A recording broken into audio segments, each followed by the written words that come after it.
Welcome dear friend, स्वागत है आपका पल पल रियल ब्लॉग में। तो आ गई हूँ आज फिर छोटे छोटे से कुछ खास हेल्पफुल टिप्स लेकर आप सभी के लिए। आशा करती हूँ आपको पसंद आएंगे। सबसे पहला टिप्स देख लेते हैं।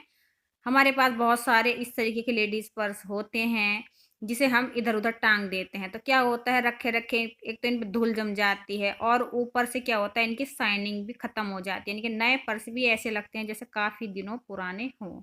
तो हमारे पास इस तरीके की जो टी शर्ट वगैरह पड़ी रहती हैं हमारे घर में, जो ऐसी पड़ी रहती हैं, तो हमें एक टी शर्ट ले लेनी है और उसके अंदर से हमें इस पर्स को डाल देना है। और डालने के बाद जो इसका मतलब टांगने वाली तनी होती है पर्स की, ये जो होती है पट्टी, इसे बाहर को निकाल देना है और फिर आप इस टी शर्ट को आराम से फोल्ड कर लीजिए। और फिर इसे फोल्ड करने के बाद आप कहीं भी रख दीजिए। एक तो ये रखा हुआ भी अच्छा लगेगा और ये जो है ना, इसकी शाइनिंग बनी रहेगी, ये भद्दा भद्दा और पुराना भी नहीं लगेगा। आप सभी से रिक्वेस्ट है फ्रेंड, आज की वीडियो अगर हेल्पफुल लगी तो प्लीज़ मेरे चैनल को सब्सक्राइब कीजिएगा, वीडियो को लाइक कीजिएगा और हो सके तो फैमिली मेम्बर्स फ्रेंड्स में शेयर ज़रूर कीजिएगा। तो बस इस तरीके से हम अपने पर्स को आराम से ऑर्गेनाइज करके रख सकते हैं। अगली टिप्स देख लेते हैं। क्या हालत हो गई भाई ज्वेलरी की। तो इस तरीके से सारी ज्वेलरी लगता है आपस में घुल मिल के रह रही हैं और मतलब झगड़े भी कर रही हैं, मुझे लग रहा है ऐसे, यानी कि उलझ रही हैं आपस में। तो इस तरीके से हम अपनी ज्वेलरी को सहेज कर समेट कर रखेंगे, जैसे मैं आज आपको बताने जा रही हूँ। तो यहाँ पर सबसे पहले मैं इसे साइड कर लेती हूँ और ले लेती हूँ ये कंघा। अब कंघे में ज्वेलरी का क्या मतलब, बिल्कुल मतलब है फ्रेंड, हमें क्या करना है, अपनी ज्वेलरी को इस कंघे के अंदर सेट करना है। जैसे मैं यहाँ पर अभी आपको करके दिखा देती हूँ। दो तरीके शेयर करूँगी सेट करने के, जौन सा अच्छा लगे आप वो यूज कर सकते। तो आप इस तरीके से भी अपने कंघे में बहुत सारी ज्वेलरी इस तरीके से सेट कर सकते हैं, यानी कि बहुत सारे आप इसमें अपने नेकलेस वगैरह, माला वगैरह सेट करके रख सकते हैं। अगर आपको ऐसे नहीं करना है तो आपके साथ एक तरीका और शेयर कर देती हूँ। सबसे पहले मैं इन्हें हटा देती हूँ। आपको क्या करना है, आपको कंघे के एक एक दांते में एक एक ज्वेलरी को फंसाना है। सबसे पहले आपको क्या करना है, डबल साइड टेप चिपका दीजिए। दो चिपकानी, एक पहले चिपकाना फिर एक उसके ऊपर से, तो वो थोड़ी थिक हो जाएगी। जब आप उसे दीवार में अपने गोदरेज में टांगेंगे, चिपकाएंगे कंघे को, तो जो इसके दांते हैं दीवार से नहीं भिड़ेंगे और आप आराम से अपनी ज्वेलरी को उसमें टांग पाएंगे। इसीलिए तो आप इस तरीके से एक एक करके भी टांग सकते हैं। मतलब एक दो दांते छोड़कर कंघे के, फिर आप एक ज्वेलरी टांग सकते हैं। मतलब बहुत सारी इसमें आ सकती हैं आपकी ज्वेलरी। आप अपने हिसाब से अपनी ज्वेलरी को ऑर्गेनाइज कर सकते हैं और फिर आप इसे टांग दीजिए। तो इसमें ये ज्वेलरी जो है हमारी आपस में मतलब कि उलझेंगी भी नहीं, और जब आपका मन हो आप तुरंत निकाल कर इसमें से यूज में ले सकते हैं। तो इस तरीके से आप अपनी ज्वेलरी को कंघे में ऑर्गेनाइज करके रख सकते हैं और ये तरीका मुझे अच्छा लगा, तो इसीलिए मैंने आपके साथ यहाँ पर आज शेयर भी कर दिया है फ्रेंड। तो इस तरीके से हम अपने उलझे हुए कामों को सुलझा सकते हैं और अपना समय बचा सकते हैं और अपने घर में हैप्पी हैप्पी रह सकते हैं। अगला टिप्स देख लेते हैं। इस तरीके के जो हेयर पिन होते हैं, पहले बहुत चलते थे, अभी तो क्लेचर चलते हैं। क्लेचर ज़्यादा हैं अभी, तो सबके पास होते हैं मुझे लगता है, मेरे पास भी है, मुझे अच्छे लगते हैं अभी भी ये वाले। तो अक्सर हम कहीं जाते हैं बाहर और हमारा मन करता है इस तरीके की रिंग जो होती हैं अलग अलग कलर के, अलग अलग ड्रेस के साथ हम पहनना चाहते हैं, तो ऐसे डाल लेते हैं तो वो गुम हो जाती है, टाइम पे मिलती नहीं है। तो आप अगर इस तरीके का हेयर पिन यूज करते हैं तो उसमें अपनी 2-4 रिंग इसमें आराम से डालकर रख लीजिए, आपको तुरंत मिल जाएंगी।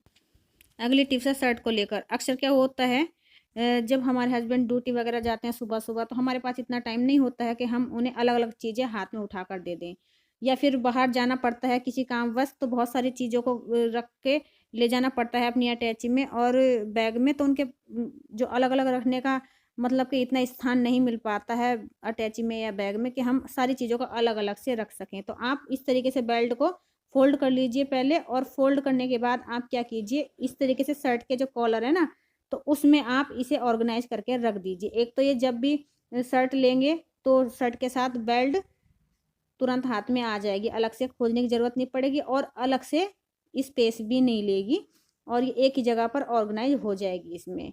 और इसकी जो शर्ट की तह है वो भी बहुत अच्छे से बन जाएगी। तो यहाँ पर देखिए, मैं आपको इसकी अच्छे से तह बनाकर भी दिखा देती हूँ। तो इससे आपकी ही तारीफ़ होने वाली है फ्रेंड, जब सारी चीज़ें उन्हें तुरंत हाथ में आ जाएंगी।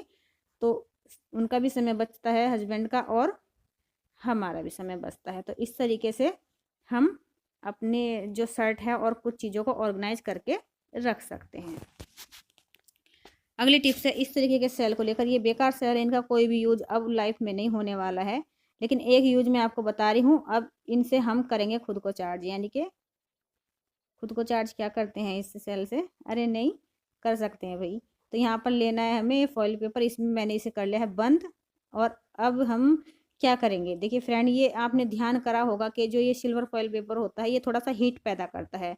आपने सुना और देखा भी होगा कि जब हम मतलब कि कभी कभी इसे इसके अंदर लपेट कर ना सेल को धूप में रख देते हैं, जिससे इसमें थोड़ा सा मतलब कि चार्जिंग बढ़ जाती है, 2-4 दिन और ज़्यादा ये चल जाते हैं।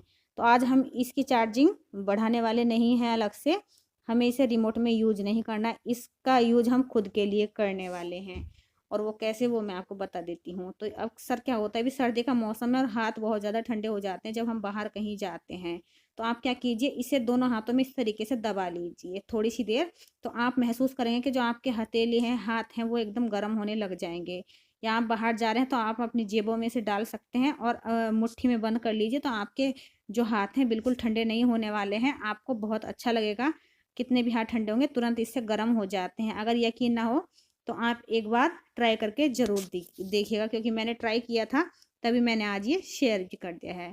और अब देख लेते हैं इन कैंचियों को। तो ये पड़ी रहती हैं और ये मतलब कि बहुत जल्दी इनकी धार ख़त्म हो जाती है, तेज़ नहीं होती हैं, जल्दी से थोड़ी होती हैं, फिर ये एकदम मतलब ये चलती ही नहीं है। तो आपको क्या करना है, जो आपके बच्चों के लंच के अंदर से जो सिल्वर फॉइल पेपर निकलता है बेकार वाला, तो रोटी के अंदर जो पेपर रहता है ना वो ख़राब तो होता नहीं है, तो आप उसे स्टोर कर लीजिए। और जब भी आपकी कैंची ख़राब हो तो आप इस तरीके से उसे कट कीजिएगा थोड़ा थोड़ा, तो आपकी कैंची काफ़ी हद तक तेज़ हो जाती है। ये मैं केवल वेस्ट चीज़ों को दोबारा से यूज़ करने के लिए आपको बता रही हूँ, जिसे हम फेंक देते हैं, तो आप इस तरीके से यूज़ कर लीजिए। मैं कर लेती हूँ तो, और इसी तरीके से। और ये जो टुकड़े अभी मैं काट रही हूँ ना फॉइल पेपर के, तो इसे भी मैं फेंकने वाली नहीं हूँ, इसका भाई एक बार यूज़ करना तो बनता है। यहाँ पर हमने देखो लंच में यूज़ कर लिया इसे, अब हमने इसे कैंची तेज़ करने में यूज़ कर लिया, और अब हम इसका एक यूज़ और कर लेते हैं, फिर हम इसे बाद में फेंकेंगे। तो यहाँ पर सबसे पहले हम इन्हें इकट्ठा करेंगे और जो हमारे मिक्सी का जार है हम उसमें डालेंगे। जो मिक्सी के जार के ब्लेड होते हैं वो भी बहुत ज़्यादा मतलब कि बेकार हो जाते हैं यूज करते करते हैं, यानी कि कम तेज हो जाते हैं। तो आप इसे डालकर एक बार घुमा दीजिएगा, मिक्सी को चला दीजिएगा, तो आपके जो इसमें ब्लेड हैं वो दोबारा से यानी कि तेज हो जाते हैं। तो फिर मिलती हूँ फ्रेंड आपसे एक नई वीडियो के साथ, तब तक के लिए मुझे आज्ञा दीजिए। Tata bye.